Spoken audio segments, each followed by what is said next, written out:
Welcome to America's Commercial Real Estate Show, your source for market intel, forecasts, and strategies. Hello, I am Michael Bull. Thank you for being with us. This show is brought to you by Lument, L-U-M-E-N-T. They're a great lending source. Check them out at lument.com, especially in multifamily, senior housing, or residential-related properties. That's lument.com. Well, we have a great show for you today. You know, all of you are probably familiar with emerging trends in real estate. This is a report, this in its 45th annual edition. It's done by PwC and Urban Land Institute, and I'd say it's one of the most respected reports each year that comes out.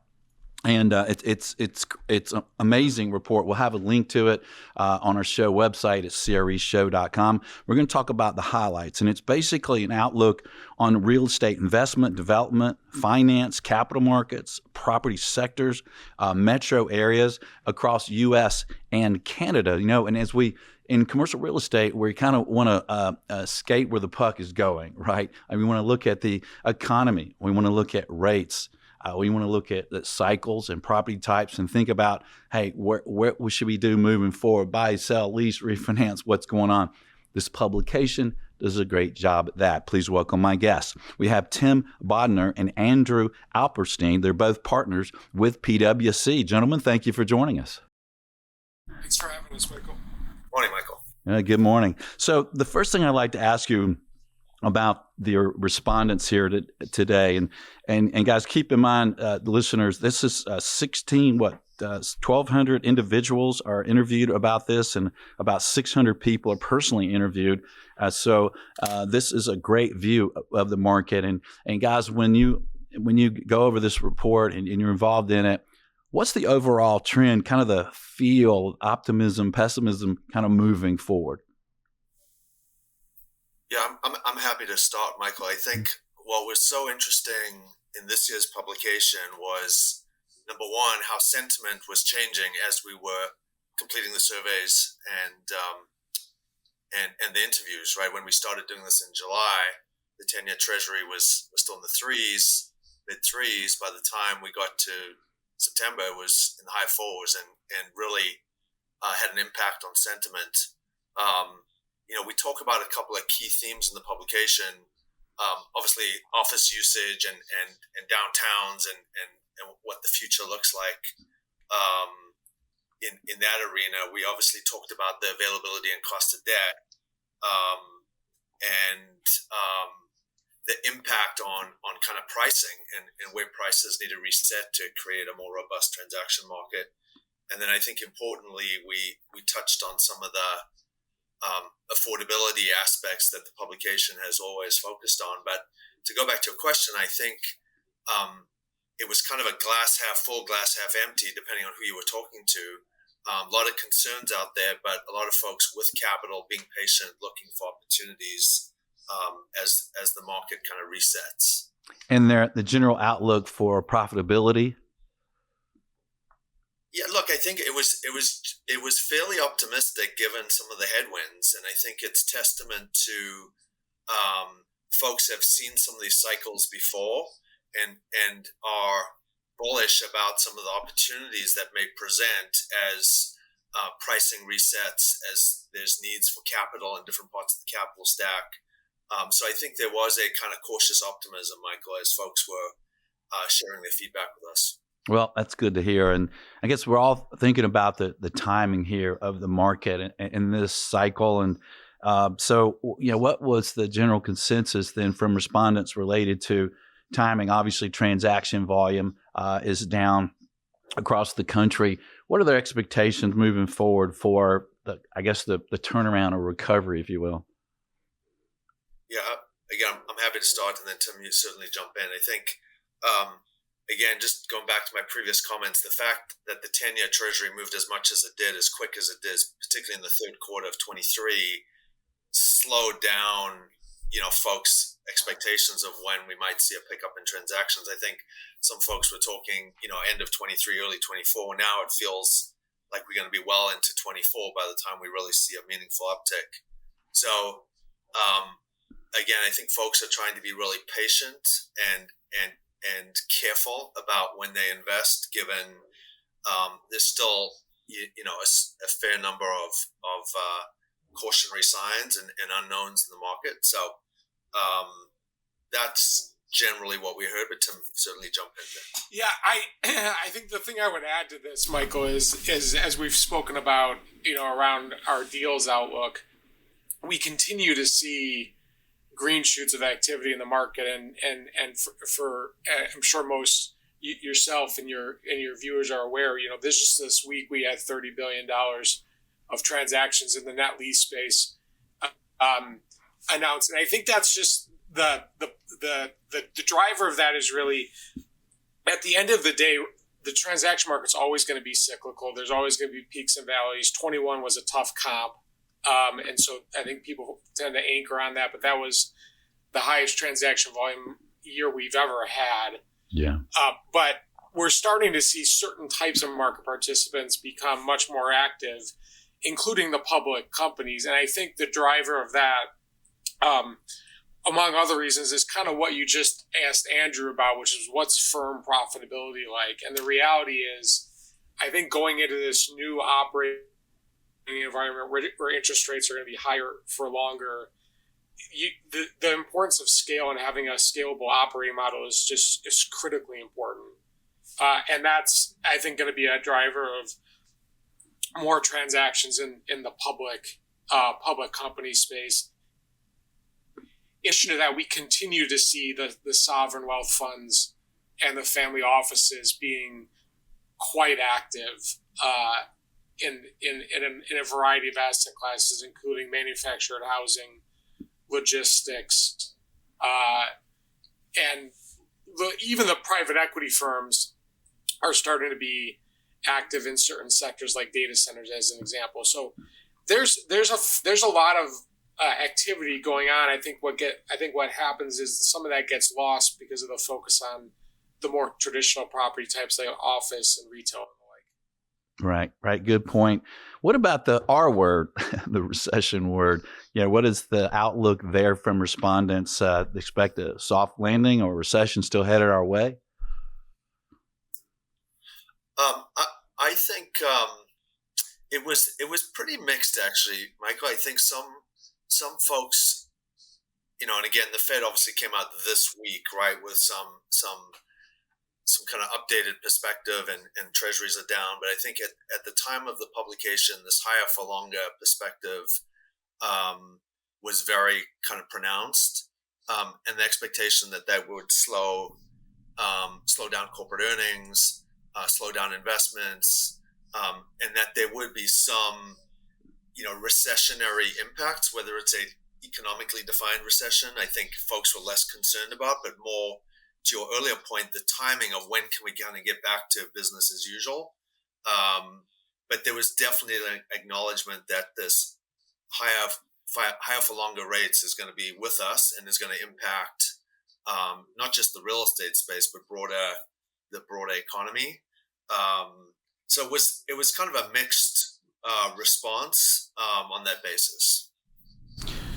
I think the thing, Michael, I would add just on this one is it's number one, it's really hard to tell, right? Just what's going on, because it's so fluid. And like even this morning we had a jobs number that was below expectations, and that's off of a number that beat expectations significantly in the last announcement. So it's a very dynamic situation. It feels like people are moving towards the probability that there's unlikely to be a recession and that we'll have a soft landing.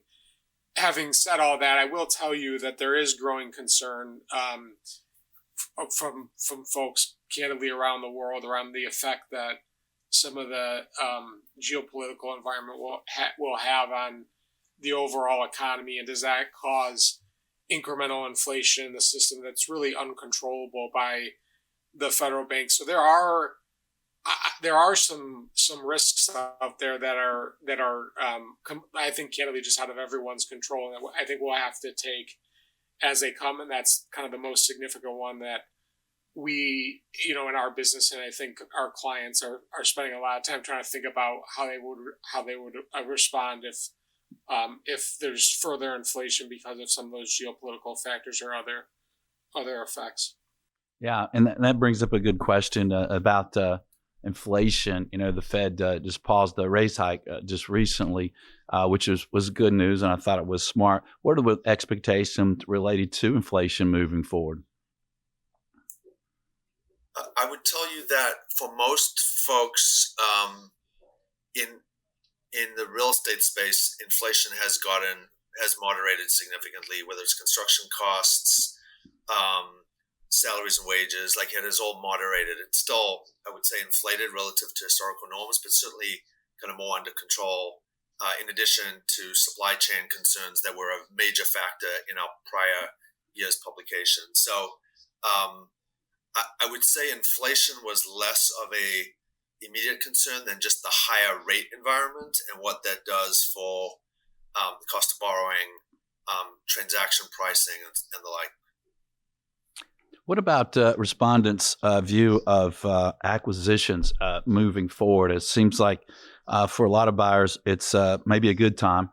Maybe they get into a lower basis. Maybe they have lesser competition, or maybe there's some assets available that weren't available in the past. What did you hear there?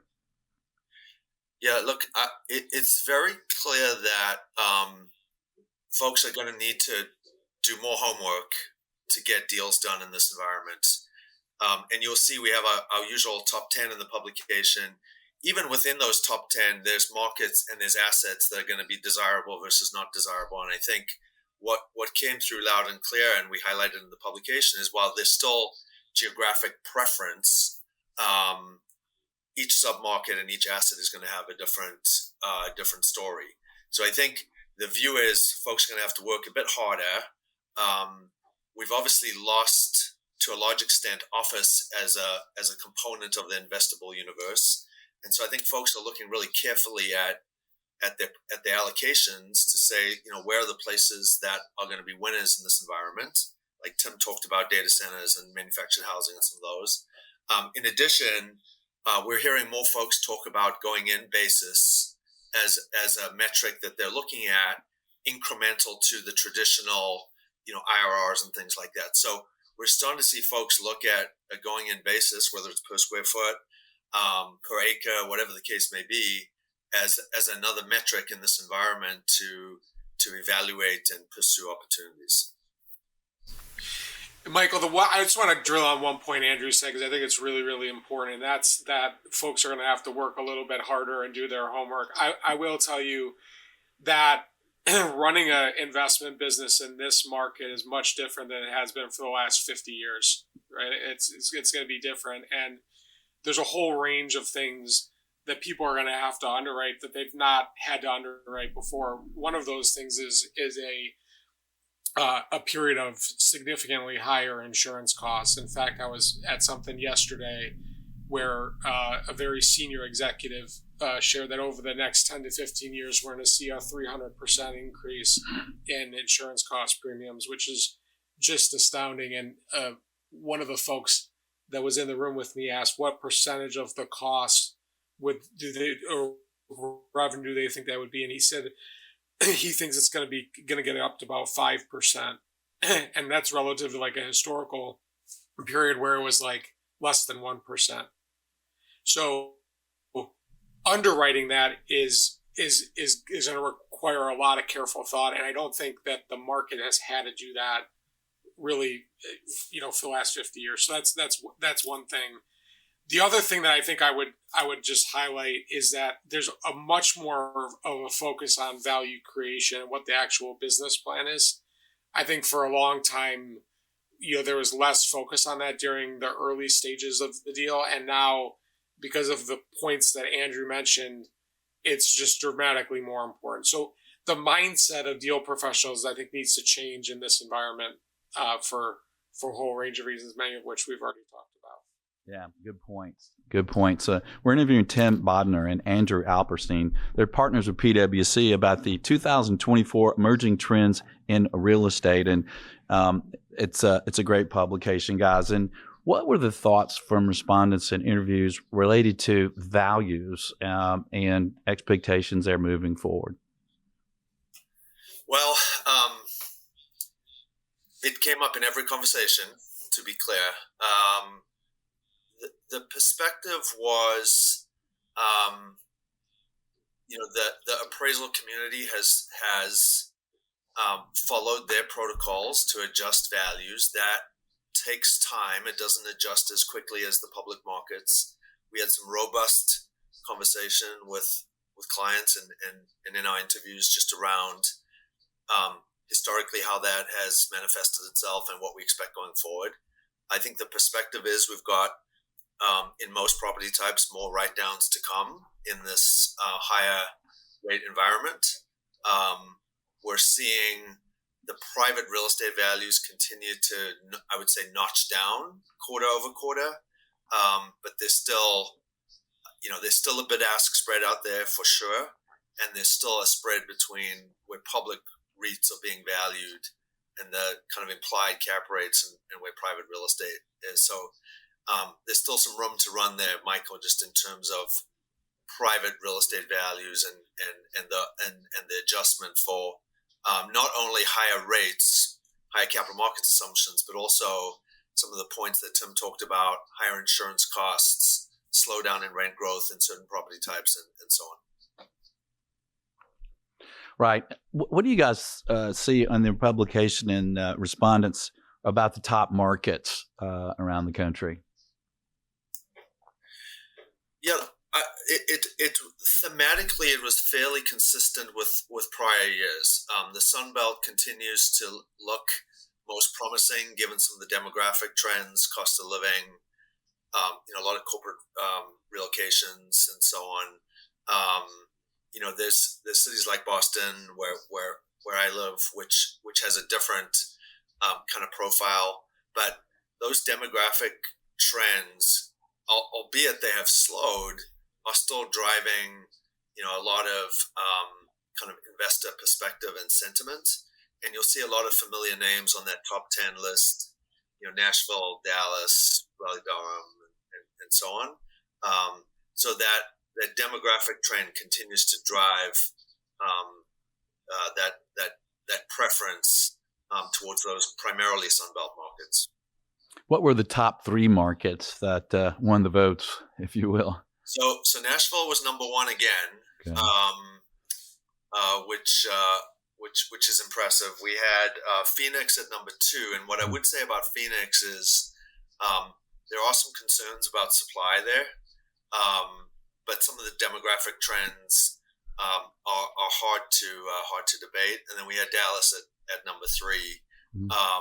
So it's interesting because a lot of these markets have had very good performance over recent years. I think the perspective still is on a relative basis with the demographic shifts that we've seen in the United States. Those will continue to outperform on a relative basis. However, going back to the earlier point, I think within those markets, work needs to be done on specific submarkets, specific property types, and specific assets. Yeah. Good point. Well, I'm headquartered in Atlanta. Did Atlanta make the top 10? It did. Atlanta was number 4, Michael. So snuck into the top 5, and I think justified. A lot of positive momentum there, particularly in the multifamily and industrial sectors. Right. And let's talk about sectors. I think our listeners are very astute, and everybody has realized that multifamily is still doing strong, and everybody's interested in it, and industrial. And then some of the smaller sectors like build to rent and those type of sectors. Did anything surprise you guys on the sector outlook and interest? Well, I think a couple things I would highlight, and Tim will certainly jump in here. I think number one, retail has bounced back phenomenally well.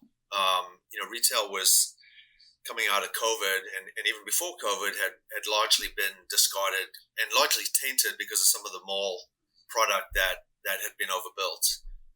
And when we look at both sentiment and performance, retail, particularly grocery anchored and experiential retail, is doing fantastically well, and had always been trading at higher kind of implied cap rates, and so didn't have as much pressure from the higher rate environment. So we've seen retail stay strong and continues to be have tailwinds from e-commerce.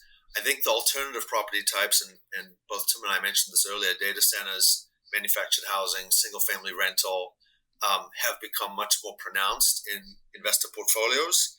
And I think, as you bifurcate those out, the data center story is accelerated by AI. Manufactured housing, single-family rental are going to have tailwinds around the cost of ownership and the desire for folks to have more space in their living environment. So we expect those trends to continue. And those were just some of the ones, Michael, that probably stood out very consistently as we went through the interviews. All right, and guys, as we finish up our show here today, what are some opportunities for these real estate companies moving forward that came out of this report, in your view? Well, I think there was a couple of areas, Michael. I think number one is a lot of folks looking at recapitalization opportunities that will become necessary as debt maturities start to accelerate. And there will be opportunities to get access to really good assets, but potentially in a different part of the capital stack. It may not be a traditional equity play. It may not be a traditional first mortgage play. It may be something in between, preferred equity, mezzanine, and so on, at very favorable returns.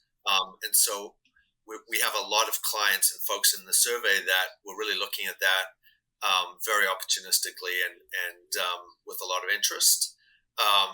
So that was probably the one area. I think there were some contrarians who are looking at office, saying there's going to be some basis plays of really good assets and really good markets. I would tell you that was the minority, but there were certainly some who see it as kind of a generational opportunity to potentially acquire some really good assets. And I think just generally that theme, whether it's in multifamily or industrial, I think there's a lot of folks looking at some opportunistic type entries into either markets or asset types that will be caused by distress or debt maturities. And then I think to the earlier point, this interest in alternative property types is here to stay. And we expect to see, probably more activity in those areas going forward. Just given some of the demographic and other kind of characteristics that drive the outlook for those property types. Yeah, I maybe just add a comment here, Michael. And this world is just so fluid, and the operating environment is so fluid. So the report is, it touches on some of these things, but I think the things that we would that we're kind of focused on is number one, and Andrew touched on it a little bit, is one, the shift into private credit. And the reality is, one head of a very large investor said to me, he thinks that we're going through a great wealth transfer from equity to debt over the next 10 to 15 years, where over the last 50 we've spent that. So I think that's a trend to watch. And I think there's multiple different ways that people will express it, but the role of private credit is going to be much more significant than it has been, and a number of market participants will play on that. I think on the sectors, affordable housing, all things related to capitalizing on the trends in artificial intelligence and data, like data centers being one of them, and then investment opportunities driven by a shifting regulatory environment. I mean, just last week we had the federal government announce a program that's favorable to conversions, and so it'd be interesting to see what investors do to capitalize on that. We've talked in the past on your show about conversions and how significant that will be. And so I do think we'll see more people try to take advantage of that program to repurpose office assets, given, like Andrew said, it's viewed today to be relatively uninvestable in a lot of places. Yeah, a good point. And my prediction is that office demand will rebound faster than we all think right now. So I guess we'll see how that plays out. Final thoughts, gentlemen?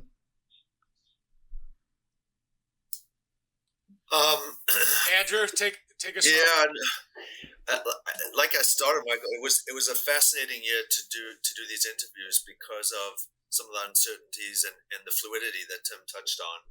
I think we were encouraged by how many clients were kind of on the front foot, still looking. Clients and interviewees looking for opportunities, very different to 08 and 09, where everyone was, on the sidelines permanently. Now it feels, folks are more on the front foot. Again, not to say that we're going to see transaction volume spike in the next month or two, but I think there's more patience in the industry to see us through this. I think Tim made a really good point about some of the, call it black swan and geopolitical type events that can really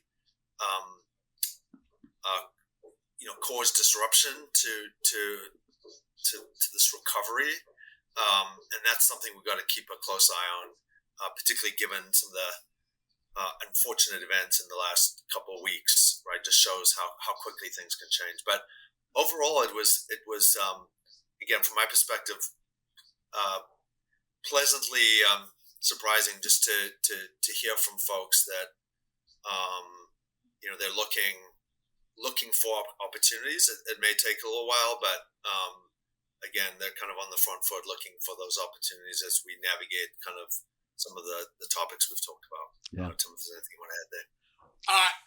I've said this before on your show, Michael, and I'll say it again. And Andrew made the point earlier. I mean, the reality is that this is not the first rodeo for people that run many of the businesses. I think the biggest challenge that, in addition to some of the points that Andrew mentioned, is that a lot of people that work inside of these businesses haven't operated in this kind of an environment before. And I think the challenge for us that have gone through some of these cycles in the past is to kind of help people focused on the long term and how to be creative in this market cycle, because there are opportunities in this market. There's $3 trillion of private capital on the sidelines.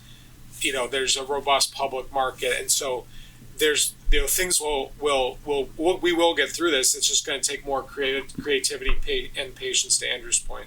Yeah, good point, gentlemen. Great report, great review of it and highlights. Thank you for being on the show. Happy to do it. Thanks for having us. Thanks, Michael. All right. And thank you for joining us around the country. We'll have a link to the show. This is the 2024 Emerging Trends in Real Estate Report at CREshow.com. Hey, please share the show. Please connect with us. And until next week, be sure that you always lead, learn, and laugh. And join us for America's Commercial Real Estate Show.